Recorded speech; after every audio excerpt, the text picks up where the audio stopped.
Hello there, beautiful people, friends and family. A warm welcome to you all. Thanks so much for joining us today here in Anaba's Kitchen. I hope you are well and having a fantastic day. Today, we're making beef stock using all bones because that's where stock comes from. So you know, because it's beef bones, it's going to be super rich and concentrated. It's going to be nice and dark. I can't wait to begin, but let's wash our hands first.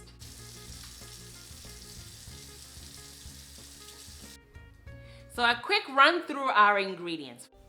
With the main ingredient being the beef bones I picked up from the butcher's shop, inexpensive, cleaned already with salt and vinegar as well as some water.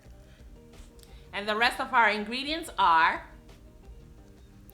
I have some fresh produce. I encourage you to use the kind you like, but you have to have your onions, your celery, and your carrots. This is mirepoix.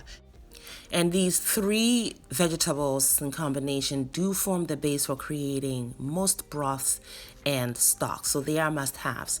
Of course, I've added 1 bulb of garlic and when I've cut it open. I'm also slicing my ginger now and added it. I'm going to also add these scallions or green onions, also known as spring onions. I love the mild, sweet, oniony flavor they bring into the stock. And of course, I'm also adding this Anaheim pepper. You can use green bell pepper in place of that. The Anaheim pepper, if you have access to it, it does give you both the peppery and chili flavor, which I absolutely love. I just also added 1 red bell pepper, which is going to bring us the sweetness, going to enhance the sweetness of the stock.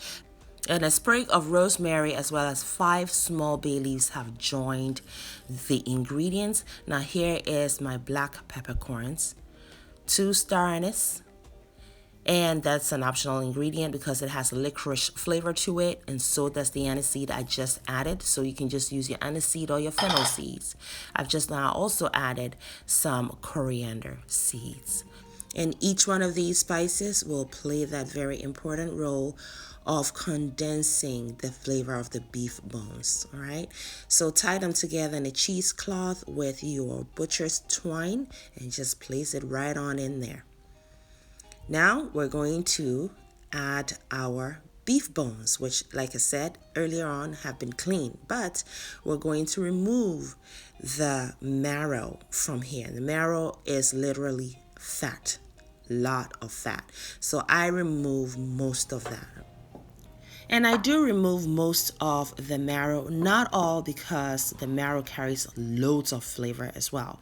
So now I am planting them strategically on top of the fresh produce.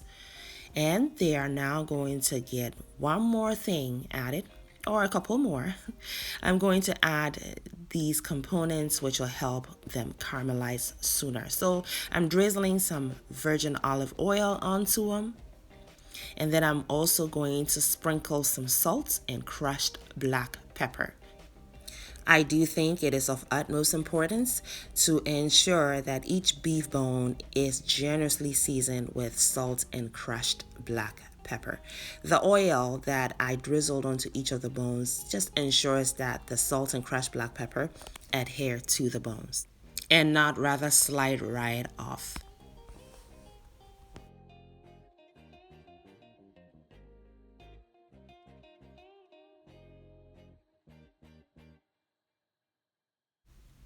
Next step, I add a cup of water. This is going to help to kickstart the formation of the stock. It will also help to create some steam to prevent the dry produce from drying out. Now we have all our ingredients in the roasting pan. So we're going to set it in the oven and bake it for 30 minutes. What we're actually doing is roasting the ingredients, which is going to cause caramelization. And caramelization will intensify, amplify, and deepen all of the flavors in there. It's going to bring us that oomph we're looking for. Yes, so the oven is already preheated on broil, and you see I place the roasting pan on the very top rack, so it has direct and immediate contact with the heat that's coming from the top of the oven. 30 minutes afterwards, here's what we have. Our ingredients are done roasting. And friends, let me tell you, you can smell the aroma is definitely quadrupled. It is absolutely perfect at this point. You can also see some stock already forming, and it's already darkening because of the caramelization. Yes, y'all, caramelization of any kind of ingredient is the good way, a good technique to really maximize the flavors, all right? And that's what we want in this simple stock. Now I'm going to add some more water so we can get as much broth from this deepened roasting pan of ingredients before it goes back into the oven. Make sure that everything is completely submerged, especially the bones. And some of the vegetables will try to float, so just push them right back in there.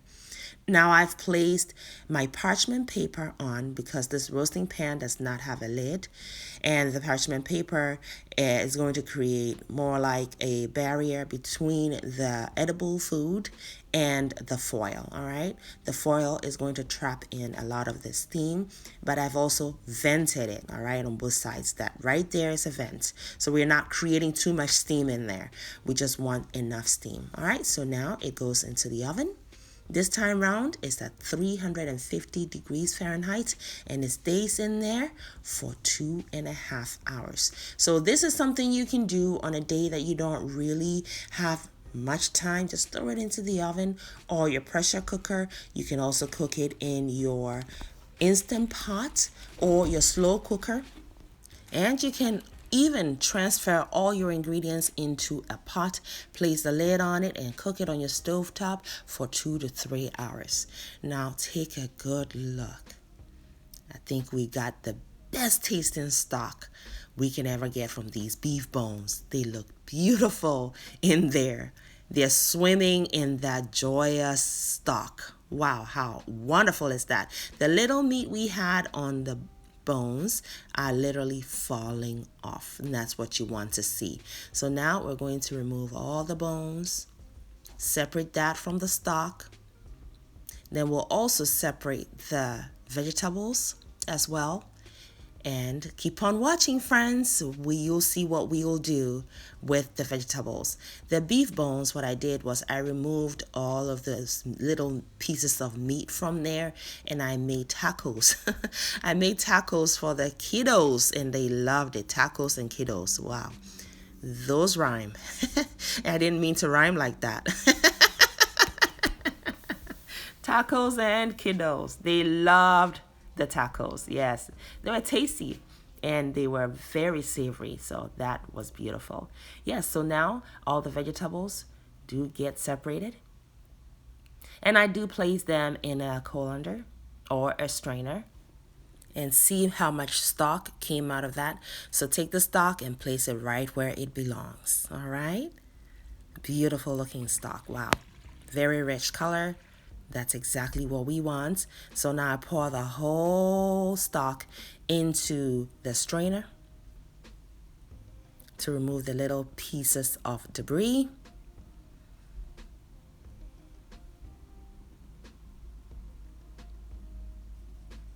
Gorgeous, just absolutely stunning. Now the stock is free of all of these little debris. We're going to put this stock into the refrigerator, and we just kind of wait until the fat on it solidifies so we can remove that, the whole shebang.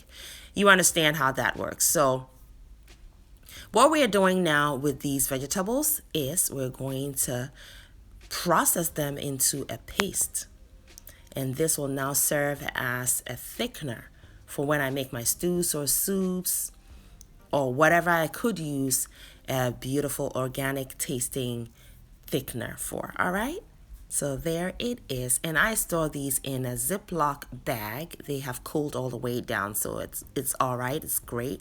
And so they go into a Ziploc bag, and of course I label them because it will end up looking like most of the things I have in my freezer. All right, so there it is.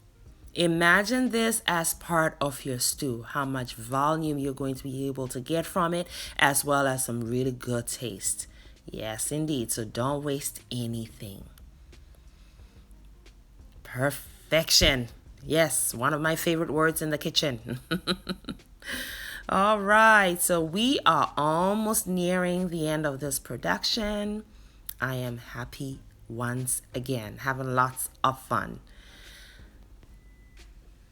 So next step, y'all, is the stock goes into the fridge. Fat will solidify. We'll remove all of the fat and portion the stock into airtight, spill-proof containers and store them in the freezer and use them when we need them. Done. How simple, how quick, how easy is this? And how practical, most importantly. Yes, how practical is it to have your own homemade beef stock somewhere in your freezer and use it when needed? Just practical, not only practical, but you know exactly what ingredients went into its preparation, which gives you that peace of mind. Now look at this stock and tell me it isn't rich. It is tasty. It is slightly seasoned, so it is very low in sodium as well. The store-bought versions can have lots of sodium in them, and they can taste artificial. I have used them before. Yes, so portioned and done. Friends, I hope that you enjoyed yourself today with me in Anaba's kitchen. I hope you learned a thing or two. If you did enjoy yourself, please make sure you leave me a thumbs up. It helps to promote the videos.